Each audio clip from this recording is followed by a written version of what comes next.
Greetings, Warlord. And greetings, YouTube, and welcome to this brand spanking new Let's Play with me, Icehair, aka the guy at Icehair's Stuffs channel, aka Icehair's Experiments channel. Being also a bit of a retro gamer, I wanted to do a Let's Play of an old game, and as you can see, it's Warlords II Deluxe, one of the games I've probably played the most in my life, certainly one of the ones that I wasted a lot of my youth on, I guess. I owe a big debt of gratitude to Nogidal146 for giving me the inspiration to do this Let's Play. I'm not going to play the Island Kingdom of Erythia, and like he does, I am going to play the Hadesha campaign, and it's one of those maps that are from the original Warlords 2 that Nogidal also plays, but carries over into Warlords 2 Deluxe.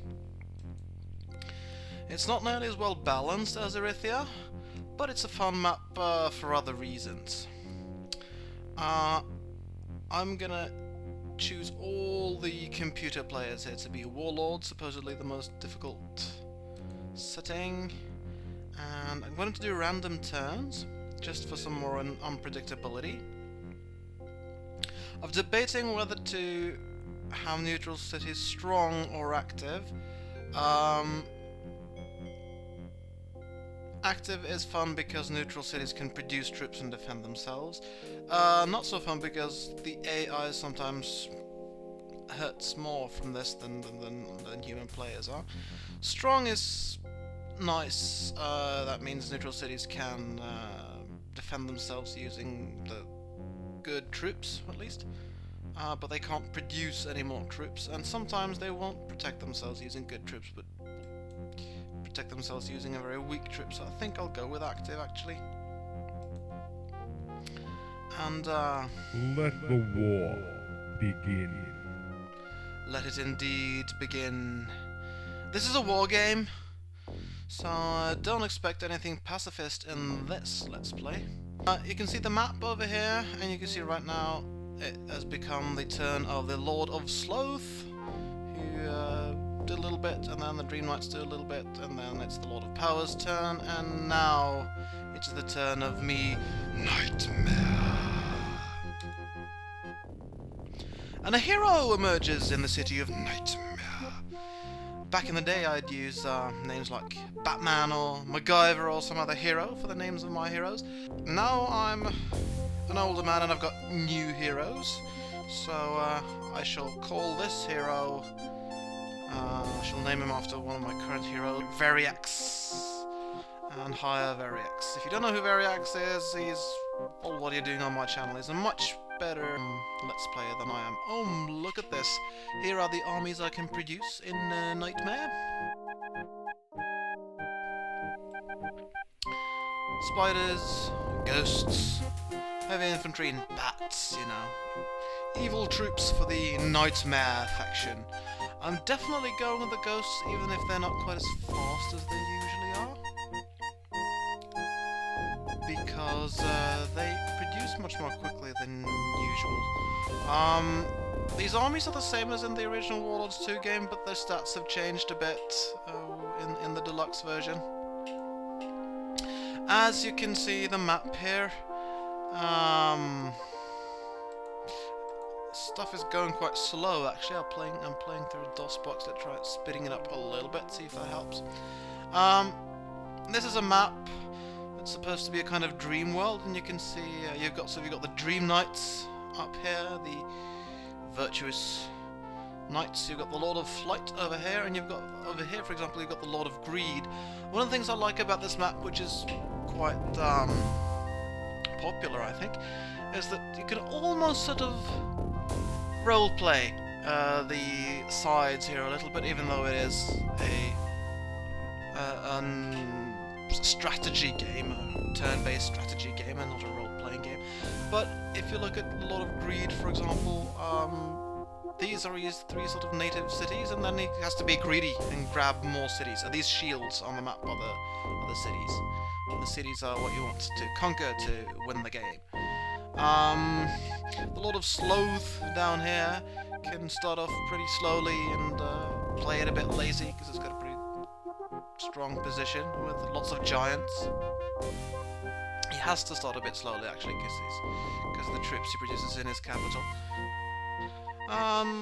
So there's some scope for role playing here, and as for Nightmare, well, I'm playing the black coloured side, and you know, everybody back in the Warlords 2 days wanted to play the black because they just look the best, you know, and in this case it's Nightmare, that's the dark and evil side of dreams, I guess, and it really is a bit of a nightmarish scenario for black here, because look, it's got other sides all around them, light blue, white, orange, green, dark blue. He's likely to get attacked from all sides, basically, so it's a challenge. It really is a challenge, so we'll see how this goes. Whether it ends in miserable defeat and ignominious failure, or whether I can manage to win this game, I guess, and conquer this map. So to do that, we have to start moving some armies about, and Variax and his pet ghosts have to go somewhere and do something. Let's look at the cities around us. They're terrible, basically. They don't produce anything good. They produce weak armies, mostly like light infantry. The best armies around here are stuff like pikemen, which are quite strong, but they are notoriously ridiculously slow. They don't take ages to get anywhere, which makes them very hard to wield effectively on the offense. You can use them to defend your cities. So I can conquer cities, or I can send my hero out to explore ruins like the Greed Tower, or the Higher Tower, or Onari, which is a bunch of caverns apparently.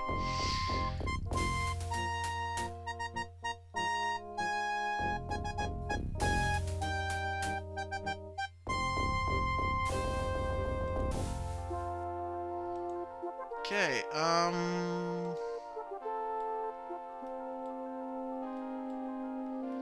interesting. I think I shall try and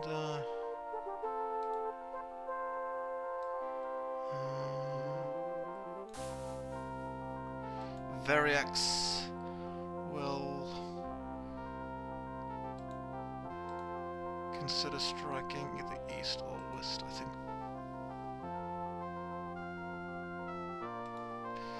Yeah, there's a bit of random things decided when you start the game, like where the ruins are. Some of the ruins will go invisible. Most of the ruins around here are visible, apparently. You can see these brown dots on this screen are the ruins that I can explore.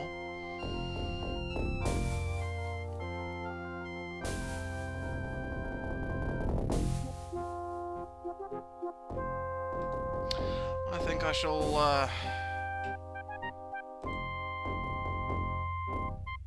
start by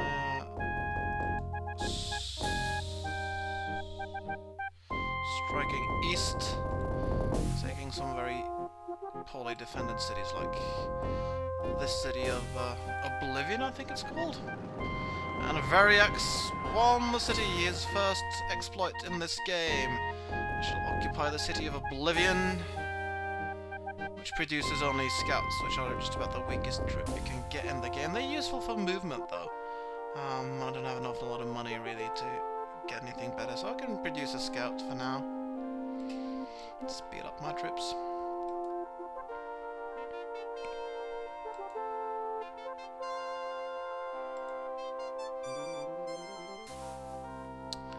And then move into this ruin, and let's see what Variax faces there. Oops, a dragon! This is bad news. A terrible, powerful dragon faces Variax, but Variax defeated it! And has found quite a lot of gold, actually. 1,373 gold pieces. I might, at some point, spend that on getting better troops for Oblivion, but, not just yet. This is the diplomatic report. You can see I'm not that unpopular right now. Actually, the white side is unpopular right now, but this will change as people do things. I could send my ghost out alone to take this city. It will get me 1 turn's worth of slow troops. It's not worth it. No, I can wait. Variox can get that experience the next turn of assaulting another city. So I shall save my game now, because unlike another Let's Player who shall go unnamed in here, I don't want to lose anything. I'll call this an LP of Hadesha.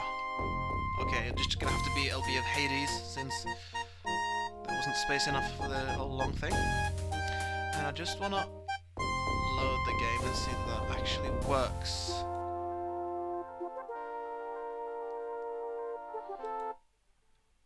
Yes, it works. So, I think it's time to finish my turn and let the computer players do their thing. So it's first the Lord of Fire's turn. He moves north, and spreads like fire, I suppose. The Lord of Greed did nothing? That's not particularly... that's not like him. The Lord of Flight is moving towards me. That's not good.